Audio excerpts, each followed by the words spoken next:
Hey, it's Matt, your average gamer, and we have my top 12 broken builds, all on New Game Plus 7 scaling, by the way, at rune level 150. This is going to be an awesome video with a lot of powerful builds taking on some of the DLC's toughest bosses as well. At number 12, we're going to start with Wild Strikes. Pierce damage is amazing in Elden Ring. It's one of the best physical damage types in the entire game. The Rusted Anchor can do pierce damage. Wild Strikes is an awesome Ash of War to put on this weapon, and in Blood Affinity, you could build up bleed and successive hits fast as well too. And yeah, I end up trading some hits here. Some of these builds, by the way, I'm going to be adding defensive buffs to, because on New Game Plus 7, the boss's damage output is absolutely insane. Pretty much all of the main DLC bosses have crazy damage output on New Game Plus 7. So stuff like Hellish Brewery is less of an option, and using things like Boiled Crab and Black Flame's Protection could be a lot smarter if you're running on New Game Plus and beyond, especially the later New Game Plus cycles, because of the damage output on some of these bosses. Let's jump into stats and equipment. And we have the Blood Rusted Anchor plus 25 with Wild Strikes on it. We're using the Dragon Communion Seal. You can check out our armor set there. We got the White Mask as well. Melissa's Prosthesis, Lord of Blood's Exaltation, Dragon Crest is excellent here, Rotten Wing Sword Insignia, Thorny Tear, Faith Tear, and I believe Boiled Crab is actually going to be the better one that you want here. And now for stats, we have 60 Vigor, 19 Mind, 31 Endurance. You're going to want a good amount of Endurance. We have 40 Strength. That's going to be 60 when we two-hand this. 45 Arcane to hit the soft cap on Bleed. 25 Faith with the Faith Tear. If you're leveling past 150, go for 80 Strength and 80 Arcane. We're using Golden Vow, Blessing Spoon, and a quick word here from our partner. I'd like to announce our partner for today's video, and that is NordVPN. I couldn't be more excited to be partnered with NordVPN for this video. If you want to keep your browsing more safer and more private, NordVPN is for you. With their threat protection too, you can help keep malware out, and with everything going on with scammers now, there's so much out there, from phishing emails to everything they try to do to get our information. The more protection that you have, the better. The threat protection is excellent at NordVPN. If you like videos, movies, etc. from other countries, you can use a VPN for that too. And NordVPN is excellent for it. If you want 4 extra months free on a 2-year subscription, the best creator-only deal out there. It's only through creators that you can get this deal. Check out nordvpn.com/YAGamer. NordVPN is right there below, .com/YAGamer. And you can get 4 extra months free on a 2-year subscription. It's the VPN I use and trust. Really awesome having a partner for this video, so be sure to check out NordVPN in the description below. At number 11, we have the Holy Jumps build. A lot of the bosses in the DLC take great holy damage, and Holy Jumps with Sacred Blade is excellent. By the way, this Hippo on New Game Plus 7 has around 55,000 HP. I'm going to explain something real quick that may help people as far as New Game Plus 7 scaling goes, so I want to talk about that real quick right now as we face this Hippo. So New Game Plus 7 is still New Game Plus 7 in the DLC. The bosses are going to have a lot more HP, and they're going to hit like an absolute truck. It's insane. However, DLC also has its separate scaling as well. Well, what do I mean by that? What I mean by that is essentially New Game Plus 7 will give this Hippo, for example, 55,000 HP. But if you then go through the DLC 7 more times, this Hippo will ultimately end up with around 67,000 HP. Yeah, I did a lot of research on this, things like Reddit, Fextra Life, etc., and then I did my own damage testing as well, and it seems to be true. They have separate scaling. New Game Plus 7 is still New Game Plus 7, but you can actually get more boss HP and even more boss damage by continuing to go through the DLC. And the people likely to do this are either ones that are going to be max level or have more skill than I do, because this was really difficult, honestly, on New Game Plus 7 to begin with. The fact that it even goes up further after that is pretty crazy to think about. It's basically New Game Plus 14 by the end of it. It's absolutely insane. Let's jump into equipment, stats, everything you need to know for this build. By the way, if you use the Shard of Alexander, Sacred Blade is excellent in the DLC. We have the Sacred Black Steel Twinblade and a Godskin Peeler, both in Sacred Affinity, of course. You could use the Erdtree seal here. You could check out the armor set. We have the Raptor's Black Feathers on. Then we have Rotten Wing Sword Insignia. We have the Sacred Scorpion Charm. We have the Dragon Crest Great Shield Talisman, Claw Talisman. Then we're going to have the Holy Tear, Thorny Tear, and we're using Boiled Crab as well for some extra defense. And for stats on this build, we have 60 Vigor, 20 Mind, 31 Endurance, 18 Strength, and 22 Dexterity hit the minimum requirements on the weapons. We have 60 Faith. We're using Golden Vow, Blessing Spoon, and if you're leveling past 150, you can pump up to 80 Faith, maybe even 99. And next up on this list at number 10 is Savage Lion's Claw, which is great. Now, Lion's Claw is a little bit better in terms of poise damage, but I'm not too worried about posture damage because on New Game Plus 7, everything has absurd posture. However, Savage Lion's Claw does a lot of damage and get good bleed build-up with Bloodfiend's Arm, making this an excellent combination to run if you want to run Savage Lion's Claw. I really love it with Bloodfiend's Arm for the extra bleed procs. If you're on Journey 4 or 5 and then later, you're going to want the bleed procs for a lot of these builds because it's a percentage of the boss HP, and a lot of them have a ton of HP.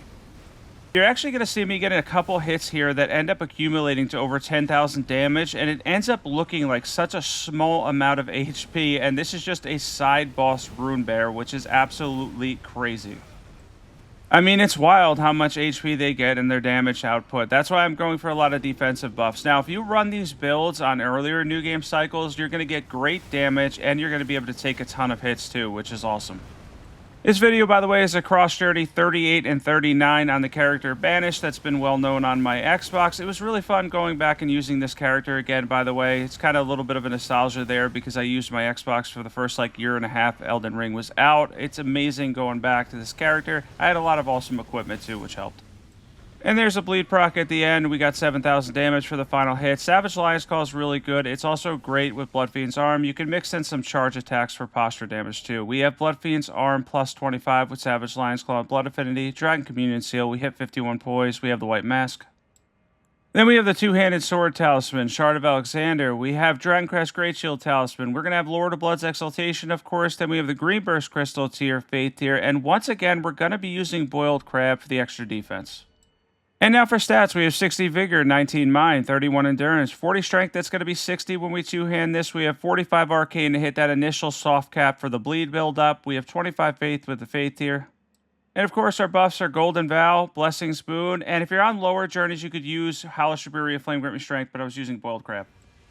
And next up on this list at number 9 is Ice Spear, which is one of the most dependable builds in the entire game. It does frost damage, 20 poise damage on hit, and of course it does magic damage as well. I should have said frost buildup is what it does, but yeah, it also does great magic damage. It's incredibly reliable.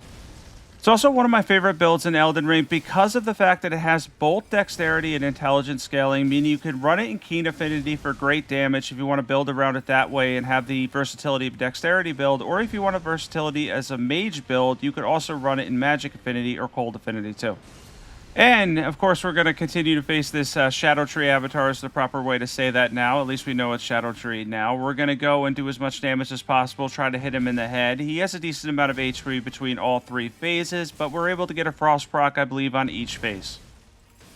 Also, I want to mention one thing real quick. Be sure to comment below if you want to see more New Game Plus 7 builds. If you'd like to see more builds with New Game Plus 7 scaling, with higher scaling, with a ton of boss HP, etc., comment below, hit the like button, of course, and let me know. By the way, I don't know if I mentioned this yet, but the average boss HP on New Game Plus 7 seems to be around 50 to 60,000, which is absolutely insane. There's not even many base game bosses that hit anywhere near that, aside from the Fire Giant and Rykard. Yeah, it definitely was an experience taking these on. I had to run through the DLC and grab a bunch of things, including the map fragments and everything, because I hadn't really played on Xbox yet, and I kind of learned and did a lot of damage testing for New Game Plus 7 before I came up with these builds and decided to build around them in ways that could keep you alive and still do solid damage too. So the concept with Ice Spear is to keep applying pressure, keep spamming it. It's very easy to spam. Usually the third or fourth hit, you're going to get a Frost proc, and after that point, the boss is going to take additional damage because they'll get the Frost debuff. By the way, I chose the Guardian Sword Spear because AR seems to be a factor as well, and it gets insane AR, especially in Keen Affinity. The base damage on the Guardian Sword Spear is absolutely absurd.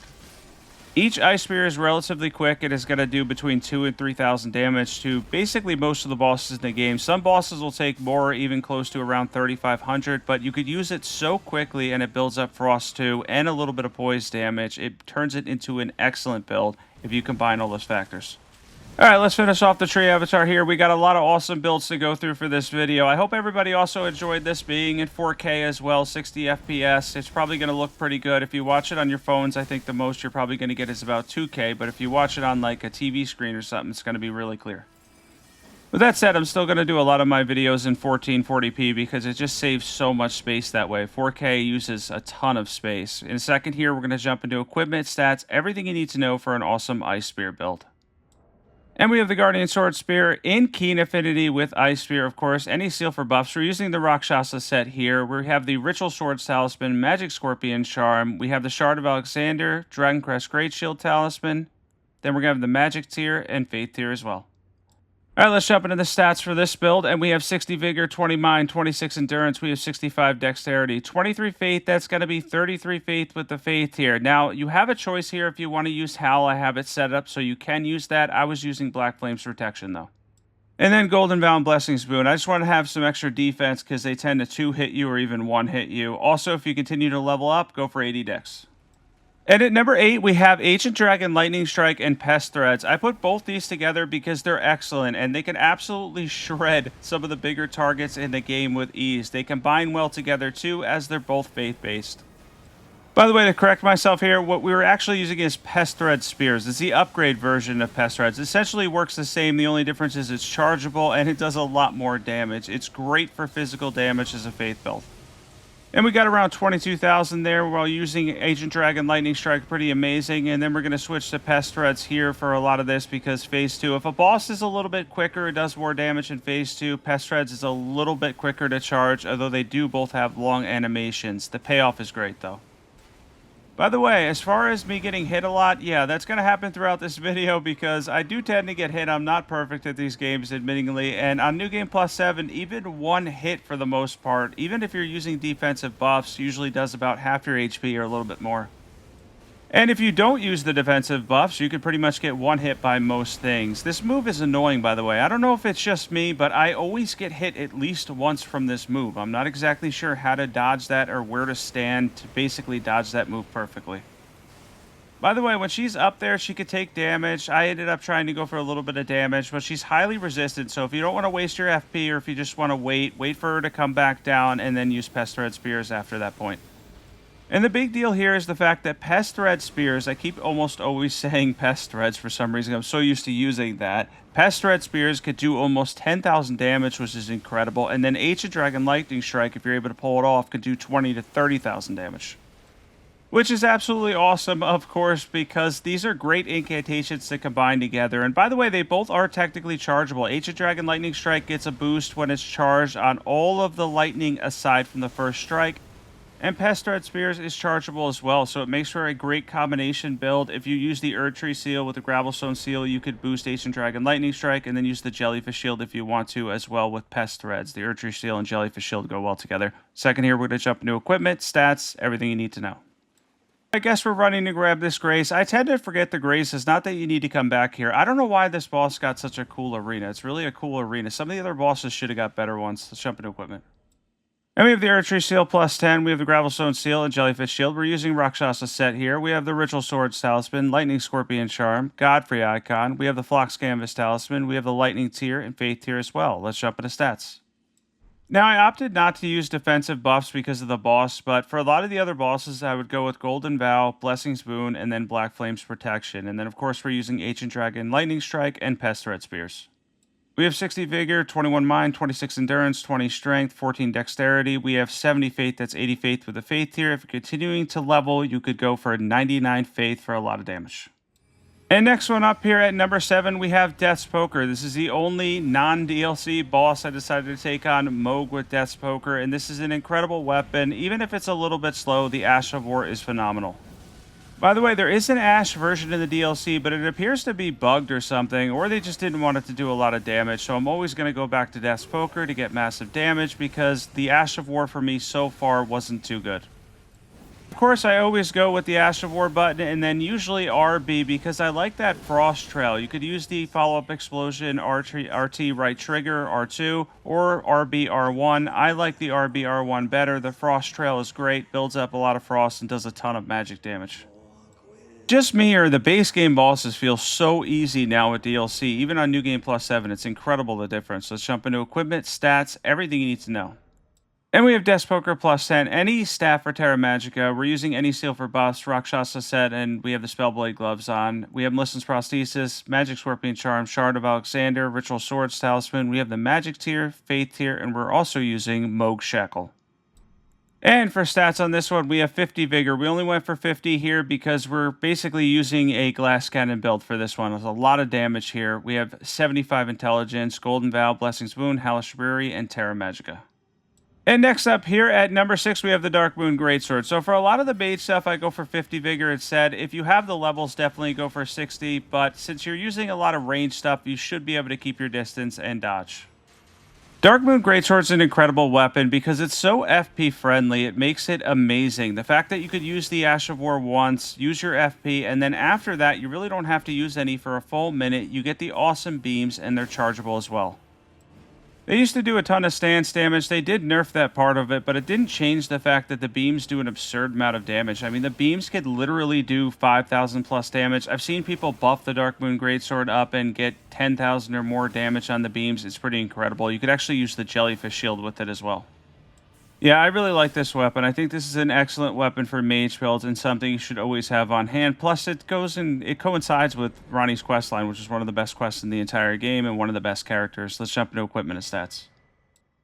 Oh yeah, I forgot. We got an awesome armor set here, by the way. The armor set of the Solitude armor set is excellent. We have the Darkmoon Greatsword plus 10. We have any staff for Terra Magic, that's all we're using for it. Any seal for buffs. Rakshasa set, part of the Spellblade set on.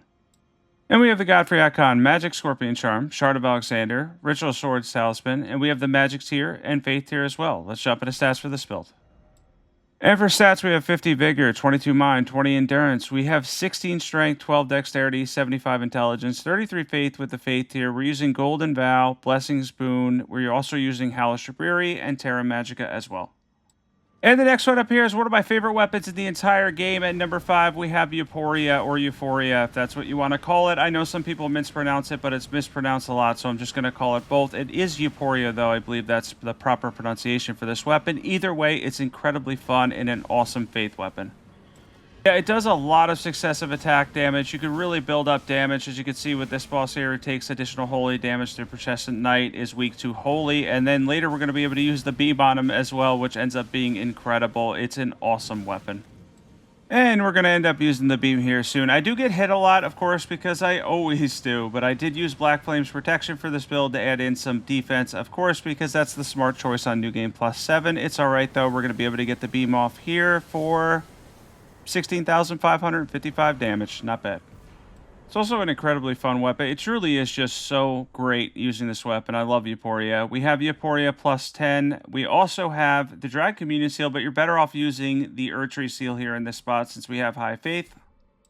And then we're just using a little bit of armor. I went for a light equipment load for some dodging. Dragon Crest, Great Shield Talisman, Sacred Scorpion Charm, Maleficent's Prosthesis. We have the Shard of Alexander, of course. We have the Holy tier and Thorny tier as well. By the way, you can add in Rotten Wing Sword Insignia in place of Dragon Crest if you're feeling a little bit more dangerous. We have 60 Vigor, 21 Mind, 28 Endurance. We have 21 Dexterity with Maleficent's Prosthesis, 70 Faith, and then, of course, we're using Golden Vow, Blessings of the Erdtree for some extra HP, and Black Flame's Protection for defense. For leveling past 150, just go for 99 Faith, more Mind and Endurance. And the next one up here is going to be the Gargoyle Twinblades, but for this we're going to be showcasing a single Gargoyle Twinblade build against Concert Radahn, which is a really excellent way of facing him. So I want to mention that Concert Radahn is brutal on New Game Plus 7. He can be incredibly challenging to face, and the jump attacks just don't really consistently do that well because of the fact that you end up getting hit and he has really long combos. This is why I went for a single Twinblade, going for successive hits and a little bit of bleed buildup on the weapon. You could use Seppuku for additional bleed, and the weapon itself will give you around 130 bleed buildup. The idea and concept here is to be able to dodge and get in single hits as much as you possibly can. Now, something important to note here is if you go for the jump attack Gargoyle Twinblade build, I'll show you how to change that later so that you can make the build, because you're basically going to have the same stats. You really need to focus on paying attention to his combos, because in Phase 2, he can obliterate you as you attempt to do your jump attacks. I chose to tank this hit and to get in a couple extra hits. I believe you could use like emojis and stuff, basically the emotes, whatever they are, to avoid that attack. I believe if you go low enough to the ground, it misses you. I think I've seen something like that before. Overall, though, you could run away from it or you could go for some extra hits. I chose to get in some hits. For that combo, you just got to roll through it. He's got a lot of really long combos. Stay as close as possible to his body as well so you don't get hit by the additional holy projectiles. If the closer you are to him, the easier it is for a lot of it, especially since this will trigger less of his annoying clone attacks. Something to keep in mind that I realized when fighting Radahn is if you step to a mid-range, it'll start with the clone attacks. If you end up behind Radahn, that actually triggers double slash a lot of the time, so I always try to go back and front face him as much as possible. Now, sometimes it's not going to be possible. Like there, I knew he was probably going to do his meteor, so I just continued to hit him. But overall, the closer you are to the front of him, right next to him, in front of him, you're going to get a lot less of his more frustrating attacks to deal with, and you can handle the fight much better. Now, if you're on New Game Plus 7 and you've beaten the DLC 8 times as well, Radahn receives the least amount of increased HP for the DLC scaling part. It's only 4,000 more. But New Game Plus 7 for the base game, when you go in, he ends up with around 19,000 more HP than base. His base amount is going to be around 48,000 or so, and then he's going to get around 67,000 HP on New Game Plus 7. Eventually, I'm going to go in and parry him on New Game Plus 7 as well. I'm looking forward to that. I know I could do it if I really put the effort and time into it. It's definitely doable. A lot of his stuff is very easily parried, and it can make the fight easier in the second phase. Once again, I'm continuing to stay close to them. I do almost get killed here, but of course we're using Black Flame's protection as well. Make sure before Phase 2 happens to use it again. If you're using Boiled Crab, to use it right before Phase 2. That'll give you defense for the second part of the fight. Which is really important for survivability because he's going to use stuff like Double Slash, which is very difficult to avoid, at least as far as my skill set goes. I haven't really been able to avoid Double Slash much at all. Now, you can parry it, but the parry window isn't great for it either. It's just a very difficult and frustrating move. Double Slash is honestly the only thing I would nerf with Concert Radahn. I believe the rest of it is fine. He's the final boss of the DLC. He's supposed to be difficult. Let's jump into equipment, stats, everything you need to know. And we have the Gargoyle's Blood Twinblade with Seppuku, plus 25 preferably, Dragon Convenient Seal. We have the Tree Sentinel set on and the White Mask. We have the Dragon Crest Great Shield Talisman, Lord of Blood's Exaltation, Rotten Wing Sword Insignia. You could use the Golden Braid here. It's better. It's facing Radahn. That would be excellent against him. And then we have the Faith tier and Opaline Heart tier.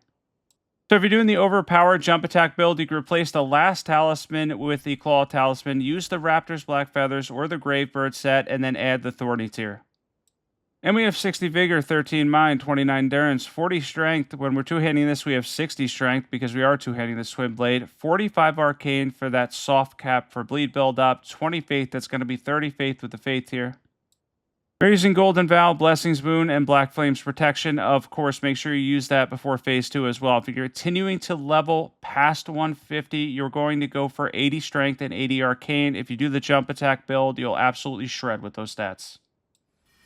And at number 3, we have Night Comet, an amazing build and one of the most broken spells in the entire game. We're going to end up stacking a whole bunch of damage on this dragon. At the end, the dragon ends up getting stuck a little bit. It's kind of funny. This happens a lot with these dragons for some reason. 20,000 damage, though, I believe on around 4 hits. Pretty incredible. Night Comet is one of those things that's just going to be reliable for most of the bosses in the game. I just chose to face this dragon because they haven't really appeared a lot in my videos, and I was able to get a lot of damage on him, so I decided to throw him in here. But overall, Night Comet is incredibly dependable and extremely useful. It's chargeable, and it does a lot of damage. And I do end up getting hit a couple times, of course, but this dragon's not too bad. These dragons aren't too bad to face. Now, Baal's a different story. On New Game Plus 7, he has something like 80,000 HP or something crazy. I'm still getting around him. He's actually the only one I haven't soloed yet on New Game Plus 7. Yeah, he's just got so much HP, I just didn't put the time into it yet. I'll eventually get him, though, and then I'll be able to say I was able to do that and hopefully go through the DLC 7 times on top of the base game 7 times and get to that really crazy max scaling you get between the two. I mean, it really just amounts to New Game Plus 7 plus New Game Plus 7, which is crazy. Yeah, Shadow of the Erdtree is definitely difficult. Even on New Game and New Game Plus, it's difficult, so I definitely feel for the people that went into this on New Game Plus 7. It's pretty wild just noting and seeing how much HP they have, how much damage they do overall. It's just crazy. The comparison to the base game, it's insane.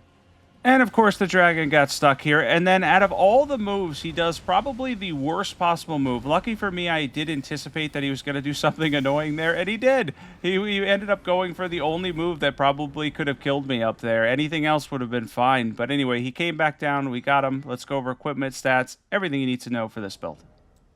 And of course, we have 2 Staves of Loss here, and then we have Rakshasa set on. We have any seal for buffs, Godfrey Icon, Magic Scorpion Charm. We have the Graven Mask Talisman, Ritual Swords Talisman, and then we're going to have the Magic tier and Faith tier too.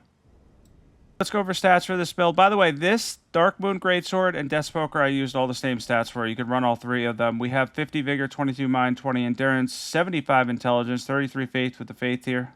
Leveling past 150, go for 99 Intelligence. We're using Golden Vow, Blessing's Boon, Hellish Brewery, Terra Magica, and of course, Night Comet as well. And next up at number 2, we have the Scavenger Curved Sword Bleed build. At 150, between 125 and 150, the DPS on these is insane. The fact that you could put them on a Colt and only have to pump up Arcane, you don't have to split your stats, and get a good amount of bleed build up, good amount of physical damage, it ends up being incredible. So let's get in some jump attacks here on Midra, and we're going to be able to do that. If you go behind Midra initially, you can get a lot of jump attacks in, and we were able to stack 30,000 damage there. Wow, these bosses have so much HP. It's crazy. I know I've said that a lot, but it really is ridiculous. 30-something thousand HP was just a little bit more than half of Midra's HP bar. Do the math, Midra has the same HP as like 3 base game Elden Beasts, which is just absolutely just so crazy, so wild to think about that. I feel for the people on New Game Plus 7 for sure. I know why people were asking for builds for New Game Plus 7. It is extremely difficult. All right, second here, we're going to go over equipment stats, everything you need to know for an awesome Scavenger Curved Sword build that does a lot of damage. So let's jump into equipment now. For equipment, we have 2 Scavenger Curved Swords on a Colt with Seppuku on both. You could use the Dragon Communion Seal. That would be excellent here for this build. It fits this build well. We have the White Mask and Raptor's Black Feathers, part of Rakshasa set. Then we have the Rotting Sword Insignia, Lord of Blood's Exaltation, Melissan's Prosthesis. We have the Claw Talisman, and then, of course, we have the Authority tier and Faith tier as well. Let's jump into stats. All right, and for stats on this build, we have 60 Vigor, 15 Mind, 27 Endurance, 16 Strength, 19 Dexterity with Melissan's Prosthesis. We have 75 Arcane for a lot of damage. Continuing to level past 150, the Bandit Curved Swords get the highest AR and blood of any Curved Sword in the game, so go for high Dex, high Arcane, and Bandit Curved Swords. We're using Golden Vow, Blessing's Boon, and Flame Grip and Strength. And at number 1, we have the Blasphemous Blade. I don't think anybody's going to be surprised to see this here, but with the Talisman of the Dread, the damage is insane on it now. It's incredibly easy to use, and Taker's Flame heals you consistently throughout fights as well, which is really helpful in DLC. Of course, I was running around like a maniac trying to grab my runes for some reason. I don't know why I end up losing them anyway, but we're going to use the Blasphemous Blade now for massive damage. The first hit did 7,500 damage. By the way, fire is an excellent damage type against Divine Beast, as he has 0 fire resistance. We went for some defense with Black Flame's protection, but if you're feeling like you could run a glass cannon build, if you use Hellish Brewery, you'll probably get around 9,000 damage, probably close to 8,500 damage or more on Divine Beast, which is pretty insane. By the way, I know this is going to sound crazy, but he's probably number 3 in difficulty. I can't really comment on Baal yet because I didn't try him that much, so he could end up being number 4, but I would probably put Radon, and then second to Radon, I'd put Rolana up there as the 2 toughest New Game Plus 7 DLC bosses for me, with Divine Beast at number 3. I know, some people are going to think that's crazy, but we all have our own experiences. For me, I find the moveset incredibly erratic, and since I like to play aggressive most of the time, it kind of works against me. And depending on what moveset you get, the ice one's a little bit easier, but the physical damage one as well as the lightning one are very difficult to deal with. Well, I hope everybody enjoyed these awesome builds. In a second here, we're going to go over stats, equipment, everything you need to know for an awesome Blasphemous Blade, and then our ending. Let's jump into equipment. And we have the Blasphemous Blade plus 10, of course. We're using the Erdtree seal. We have Rakshasa set on for the extra damage. We are using the Shard of Alexander, Fire Scorpion Charm, Talisman of the Dread, Ritual Swords Talisman, and then we have the Flame tier and Faith tier too.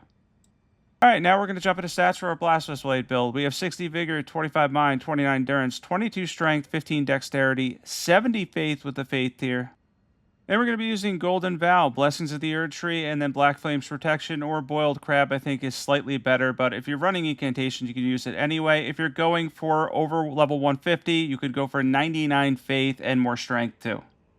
And thanks for watching this one. I appreciate everyone that tuned in to my top 12 builds for basically all of Elden Ring, because they're going to do phenomenal damage on New Game and New Game Plus, but for New Game Plus 7 as well. Be sure to sub if you're not subbed yet.